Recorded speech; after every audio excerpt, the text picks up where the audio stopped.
Merits advantages of debentures, debentures के advantages हम पढ़ने जा रहे हैं, ठीक है। डिबेंचर्स के एडवांटेजेस में बेटा सबसे पहली चीज लो कॉस्ट, कह रहे हैं डिबेंचर्स जो हैं जब हम इशू करते हैं तो उनकी कॉस्ट हमें कम पड़ती है। कैसे कम पड़ती है? कह रहे प्रेफरेंस शेयर्स इशू करते हैं तो उनकी कॉस्ट ज़्यादा महंगी पड़ती है। प्रेफरेंस शेयर्स पे जो रेट ऑफ डिविडेंड होता है वो कुछ ज़्यादा होता है, जबकि डिबेंचर्स का इंटरेस्ट रेट क्या होता है? कम होता है। दूसरा, डिबेंचर्स को इशू करने की फ्लोटेशन कॉस्ट जो है, इशू करते समय जो डॉक्यूमेंटेशन वगैरह है वो कम है और प्रेफरेंस शेयर्स की ज़्यादा है। तो इसलिए कह रहे हैं प्रेफरेंस शेयर्स से सस्ते पड़ते हैं। क्या चीज़ पड़ते हैं? डिबेंचर्स। दूसरी बात, no dilution of control, no dilution of control. Example के लिए इक्विटी शेयर होल्डर्स कौन होते हैं? बिजनेस के members, owners. Equity share holders कौन होते हैं? ओनर्स होते हैं। यस और नो? ओनर्स होते हैं। यदि कंपनी को पैसे चाहिए और वो नए इक्विटी शेयर्स इशू कर रही है तो इक्विटी शेयर्स का जो नंबर है वो बढ़ जाएगा, इक्विटी शेयर होल्डर्स का नंबर बढ़ जाएगा, इक्विटी शेयर होल्डर्स ज़्यादा हो जाएंगे। मतलब कि पहले यदि 100 ओनर थे और ज़्यादा आपने इक्विटी शेयर होल्डर्स बना लिए तो 100 से ज़्यादा हो जाएंगे इक्विटी शेयर होल्डर, मतलब मालिक क्या हो जाएंगे बिजनेस के? ज़्यादा हो जाएंगे।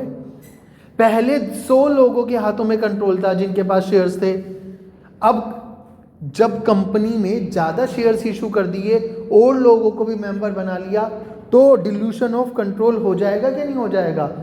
बढ़ जाएगा कंट्रोल। बट डिबेंचर्स कौन है? आउटसाइडर्स। डिबेंचर्स जब आप इशू करते हो तो इक्विटी शेयरहोल्डर्स के अधिकारों पर, ओनर्स के राइट्स पर कोई प्रभाव नहीं पड़ेगा। क्यों? क्योंकि इक्विटी शेयरहोल्डर्स को तो कोई वोटिंग राइट भी नहीं होता, ठीक है ना। तो सॉरी मैंने गलत बोल दिया, डिबेंचर होल्डर्स को कोई वोटिंग राइट नहीं होता। तो मतलब क्या है? सीधी सी बात, इक्विटी शेयर्स इशू करने से अच्छा यदि आपको बाद में पैसे चाहिए कंपनी को तो वो बाहर वालों से पैसे ले ले, डिबेंचर्स के थ्रू पैसे ले ले, ठीक है। फिर attract large number of investors. जब आप इक्विटी शेयर्स इशू करते हैं तो बहुत सारे लोग आपको उधार पैसा देने के लिए तैयार हो जाते हैं। ऐसा क्यों होता है बेटा? ऐसा इसलिए होता है क्योंकि डिबेंचर्स में कहा गया है वेदर देयर इज प्रॉफिट और नॉट, चाहे प्रॉफिट हो या ना हो, यू विल पे इंटरेस्ट, आपको इंटरेस्ट देना ही पड़ेगा, बाहर वालों के पैसों पर ब्याज देना ही पड़ेगा।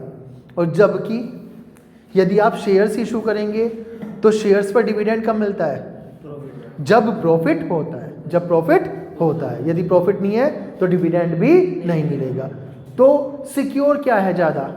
डिबेंचर्स में पैसे लगाना, यदि आप इन्वेस्टर हैं तो डिबेंचर्स में पैसे लगाना ज़्यादा सुरक्षित है या शेयर्स में पैसा लगाना ज़्यादा सुरक्षित है?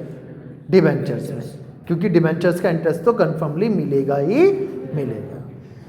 इसलिए कह रहे हैं attract large number of investors. Next है interest is treated as an expense. जो भी इंटरेस्ट बनता है वो खर्चा माना जाता है, खर्चा माना जाता है। प्रॉफिट लॉस अकाउंट जो होता है उसमें इंटरेस्ट को एक्सपेंस की तरह लिखा जाता है। Low rate of interest, low rate of interest आपने पहले पॉइंट में पढ़ा। लो कॉस्ट, प्रेफरेंस शेयर से सस्ता पड़ता है। क्यों पड़ता है? क्योंकि प्रेफरेंस शेयर्स का जो डिविडेंड रेट होता है वो ज़्यादा होता है और डिबेंचर्स का जो इंटरेस्ट रेट होता है वो कम होता है। इसलिए डिबेंचर्स क्या होते हैं? प्रेफरेंस शेयर्स से सस्ते पड़ते हैं। वही वाली बात यहाँ कही है कि इंटरेस्ट का जो रेट होता है वो यहाँ पर कम होता है। हमने एक बात कही थी, इक्विटी शेयर होल्डर्स की यदि बात करें तो वो बिजनेस के मालिक होते हैं। अब किसी ईयर में बहुत ज़्यादा प्रॉफिट हुआ तो इक्विटी शेयर होल्डर्स को ज़्यादा डिविडेंड भी मिल सकता है। बट डिबेंचर्स की बात करें तो इंटरेस्ट रेट क्या है? फिक्स्ड है। प्रॉफिट ज़्यादा हो या कम हो उन्हें तो फिक्स डिविडेंड ही, फिक्स इंटरेस्ट ही मिलेगा डिबेंचर होल्डर्स को, और जब डिबेंचर होल्डर्स को फिक्स्ड इंटरेस्ट मिलेगा तो सीधी सी बात क्लियर हो गई, low rate of interest. Flexibility, flexibility में क्या है, इक्विटी जो कैपिटल थी, इक्विटी शेयर से जो कैपिटल आ रही थी, वो एक वर्ड आया था परमानेंट कैपिटल। इसका मीनिंग याद है आपको? परमानेंट कैपिटल का मतलब है कि एक बार जब इक्विटी शेयर इशू कर दिए तो उनके पैसे वापस कब मिलते हैं? डिसोल्यूशन ऑफ द कंपनी, जब कंपनी का क्या हो, डिसोल्यूशन हो, समापन हो, जब कंपनी बंद हो जाएगी।